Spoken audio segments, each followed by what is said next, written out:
देखिए जो हल्दी की फसल है ना, ये हम बहुत पुराने समय से करते आ रहे हैं। ये हम 150 से 200 कुंटल झाड़ लेते हैं तो इसकी उससे 10 गुना ज़्यादा केयर करनी पड़ेगी। हल्दी को पूरा प्रोसेस करके हम हल्दी को पीस कर ही बेचते हैं। वेजिटेबल में हम फूल गोभी, खीरा और घिया, कद्दू, हलवा, तो इस साल हमने ऑर्चिड भी काफ़ी लगाया हुआ है। कुल मेरी 10 एकड़ की है, घर के 5 एकड़ हैं, 5 एकड़ लीज पर ली है।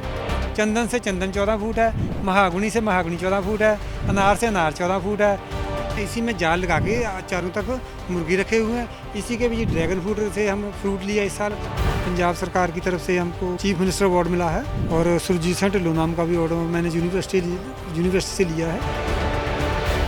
हमारे साथ में इस समय एक ऐसे किसान हैं जिन्होंने अपने बड़े भाई से खेती सीखी। बड़े भाई तो अपने गांव को छोड़कर अब विदेश जा चुके हैं, लेकिन छोटे भाई ने उसी खेती को इतना आगे बढ़ाया और इस मुकाम तक ले गए कि अब दूर दूर से लोग उनके इस खेती के मॉडल को देखने आते हैं। हम पहुंचे हैं जालंधर के नकोदरा में। सबसे पहले तो आप देखिए जहां हम खड़े हैं, ये हल्दी लगी है। हल्दी की हाइट आप देख सकते हैं कितनी ज़्यादा है और पूरी जो फसल सामने आप देखने आ रही है वो कितनी शानदार है। तो चलिए आपको मिलवाते हैं किसान दविंदर सिंह संधू जी से, जो इस समय हमारे साथ है। दविंदर जी, बहुत बहुत स्वागत आज आपका हमारे साथ गांव जंक्शन में। सत श्री अकाल। सत श्री अकाल जी, धन्यवाद आपका हमारे खेत में आने के लिए। बड़ी बढ़िया हम देख रहे हैं हल्दी की फसल तो कई जगह, इसी पंजाब में जालंधर में भी देखी है हमने कई जगह, लेकिन ऐसी नहीं दिखी। देखिए जो हल्दी की फसल है ना, ये हम बहुत पुराने समय से करते आ रहे हैं। कोई हमारे बुजुर्ग भी हल्दी की खेती करते थे, उन्हीं का ये पुराना सीड है। जैसे कनक है, गेहूं है, 20 कुंटल झाड़ लेते हैं, लेकिन उसकी बहुत केयर करते हैं। ये हम 150 से 200 कुंटल झाड़ लेते हैं तो इसकी उससे 10 गुना ज़्यादा केयर करनी पड़ेगी। उसी हिसाब से मैं हल्दी की बहुत केयर करता हूँ। इसको पानी समय से लगाता हूँ। सुबह और शाम दोनों समय हम अपने खेत में घूमते हैं, देखते हैं इसको क्या चाहिए। इसीलिए हमारी हल्दी हर साल ऐसी होती है। ये कितने एरिया में हल्दी लगाई आपने? ये पूरा 1 एकड़ है। 1 एकड़ से 150 से 200 कुंटल इतनी तो अमूमन नहीं निकालते लोग। 100 कुंटल से कम ही निकालते हैं। यानी आप 1.5 गुना या 2 गुना बल्कि कहें। हाँ, इसका मेरा पूरे इंडिया में चैलेंज है। कोई भी आके जब हम इसकी पुटाई करेंगे फरवरी लास्ट में, तो कोई भी आकर इसका जो यील्ड वो देख सकता है। अच्छा, इसके बाद क्या करते हैं? हल्दी ऐसे ही बेच देते हैं? नहीं, हम हल्दी को पूरा प्रोसेस करके हम हल्दी को पीस कर ही बेचते हैं। तो 1 एकड़ में जैसे आपकी जो हल्दी निकली, वो पीसने के बाद कितनी हल्दी होती होगी? पीसने के बाद 40 कुंटल पाउडर जो बन जाता है। और क्या रेट बिकता है ये? हम 300 से 400 रुपये किलो बेचते हैं। 300 भी मान ले तो 12 लाख का पाउडर हो गया हल्दी का। हाँ, इसमें मेहनत भी काफ़ी है ना, लेबर भी बहुत आता है, इसको उबालना भी पड़ता है ना, खर्चा भी बहुत आता है इसमें। दविंदर जी, आपका जो बाकी खेती का मॉडल है वो क्या है? हमारे दर्शकों को हम चाहेंगे आप खुद बताएं। जो क्रॉप डाइवर्सिफिकेशन आप कर रहे हैं, क्या फसलें ले रहे हैं? 37 साल से वेजिटेबल का ही काम करता हूँ। तो वेजिटेबल में हम फूल गोभी, खीरा और घिया, कद्दू, हलवा, तो इस साल हमने ऑर्चिड भी काफ़ी लगाया हुआ है। मेरे पास 40-50 ऊँचे आवाकाडो के हैं, अनार के प्लांट है 60-60, और नींबू भी 40 प्लांट है। महागुनी भी लगाया हुआ है मैंने प्लांट। चंदन के मैं 100 प्लांट लगाया हुआ है। ऐसे इस साल 1 एकड़ मैंने मौसमी का लगाना है, 1 एकड़ आवाकाडो का हमारा बुकिंग हुआ है प्लांट्स का। और पूरे मेरी जो खेतों की पूरी बाउंड्री है वो मैंने फलदार प्लांट पूरे लगाए हुए हैं। कुल कितनी खेती है आपकी? कुल मेरी 10 एकड़ की है, घर के 5 एकड़ हैं, 5 एकड़ लीज पर लिए हुए। खीरा भी हम देख रहे थे काफ़ी बड़े क्षेत्रफल में लगा था।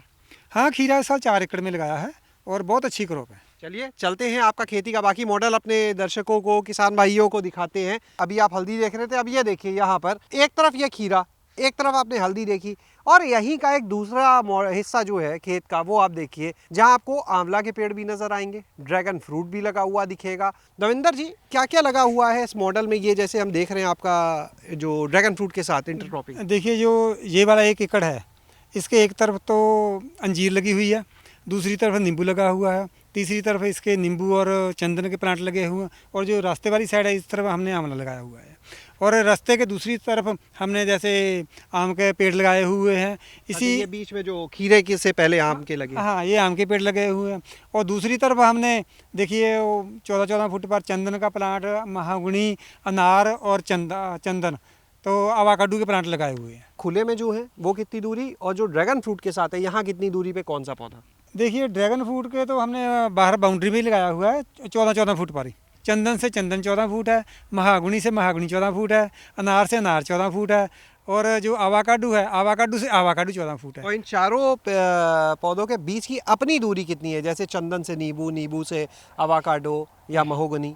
ये जिग जैग लगाते हैं तो 7-7 फुट सभी की आ जाती है। मेड़ भी नहीं छोड़ी और ऊपर भी देखिए मचान बना के लौकी जो है वो लगी है।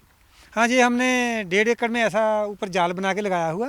ये गर्मियों में तो जो ड्रैगन फ्रूट है उसको छाया करता है, सर्दियों में भी सर्दी से बचाता है। ड्रैगन फ्रूट भी यहाँ पर आपको बता दें कि दो तरह से, एक तो जो पोल वाला सिस्टम होता है, दूसरा ट्रेलिस के मतलब पोल है उनके बीच पे तार बांध के और इसको वैसे लगाया गया है जैसे लोग ऊपर चढ़ा के लगाते हैं। और नीचे की तरफ ये आप देख रहे हैं ये काली हल्दी लगी हुई है। काली हल्दी के पास ड्रैगन फ्रूट की नर्सरी भी लगी हुई है। हाँ, हम जो पहले मैं काफ़ी नर्सरी का काम करता था, जैसे कि प्याज और गोभी वगैरह की सभी, तो कौड़ी मिर्च की भी। तो इस साल हमने ड्रैगन फ्रूट की नर्सरी भी तैयार की है। ये बहुत अच्छी वैरायटी है, तो वो भी हम सेल करते हैं। तो अपने भी कहीं कोई प्लांट मिस हो जाता है वहाँ पर भी लगा देते हैं। यहाँ भी आप देखिए ये ड्रैगन फ्रूट लगा हुआ है पोल में, पीछे ये देसी मुर्गियाँ आप देख सकते हैं और इसके बीच में फिर वही जो अलग अलग पौधे हैं फलदार वो लगाए गए हैं। देखिए, ये जो फ्री रेंज का मुर्गी फार्म है ना, ये अलग एक खेत में नहीं है। इसी जगह में जो फ्री रेंज जहाँ पर हम कर रहे हैं, इसी में जाल लगा के चारों तरफ मुर्गी रखे हुए हैं। इसी के भी ड्रैगन फ्रूट से हम फ्रूट लिया इस साल, इसी में जो फलदार प्लांट लगे हुए हैं। डबल फ़ायदा है, मुर्गियों को भी फ़ायदा है, मुर्गियाँ इनका पत्ता खाती हैं, तो हमको जो फ्रूट बच जाता है। यानी एक जो लगातार आमदनी वाली बात होती है वो चलती रहेगी। हाँ, वो चलती रहेगी, कुछ ना कुछ फ्रूट आता रहेगा। अपने इस काम के लिए दविंदर जी को कई सम्मान, कई पुरस्कार भी मिल चुके हैं। कहाँ कहाँ से सम्मानित हुए? पंजाब सरकार की तरफ से हमको चीफ मिनिस्टर अवार्ड मिला है और सुरजीत सिंह ढिल्लों नाम का भी अवार्ड मैंने यूनिवर्सिटी से लिया है। बहुत ज़्यादा किसान हैं जो हमारे से खेती हमारी देखने आते हैं। हमारे खेत में यूनिवर्सिटी बच्चों को भेजती है, कैंप लगाते हैं, दूसरे सारे यहाँ पर आते हैं सीखने के लिए। खाद की अगर बात की जाए, वो किस तरह से, जैसे बाकी किसान कर रहे हैं, वो ऑर्गेनिक फार्मिंग कैसे करते हैं? फसलें ऑर्गेनिक तो करना भी मुश्किल है, क्योंकि जितना इसको चाहिए गोबर वगैरह उतना नहीं मिलता। मैं इसमें जो खाद देता हूँ वो ड्रिंचिंग ही करता हूँ। ड्रिंचिंग वाला जो है समझाएंगे कैसे? ड्रिंचिंग में ऐसा है, जैसे हमने यूरिया और डीएपी खाद देनी है, हम एक एकड़ में 1 किलो जो 1744 है वो दे देते हैं एक ड्रम में टूटी लगाकर, और पानी के साथ ड्रम में खाद घोल के 1 किलो 1 एकड़ में तो वो दे देते हैं। वो पूरा रिजल्ट देती है। आपसे अगर यहाँ पर इस मॉडल को देखने यहाँ के लोग तो आते हैं, कोई और जो लोग वीडियो इस समय देख रहे हैं अन्य जगह से आना चाहें, उन्हें कोई अपना नंबर, अपना पता आप बताएंगे? मेरा नंबर है 9872440130। किसानों के लिए मेरा नंबर जो 24 घंटे खुला है, मैंने आज तक फ़ोन नहीं बंद किया। आपने आज खेती के इस पूरे मॉडल को देखा, कितनी सारी फसलें, और फसलें भी कितने अच्छे तरीके से हो रही हैं, उनके जो परिणाम हैं फसलों के वो आपने अपने सामने देखे। कोई भी जगह इस पूरे फार्म पे 1 इंच भी कहिए तो वो बर्बाद नहीं की जाती है, एक एक कोने का इस्तेमाल किया जाता है और मॉडल ऐसा कि किसान को हर दिन कुछ ना कुछ आमदनी होती रहे। शैलेश अरोरा, काऊ जंक्शन। भी सोशल मीडिया प्लेटफॉर्म्स पर फॉलो करें, व्हाट्सएप चैनल और जीमेल आईडी पर भी संपर्क साध सकते हैं।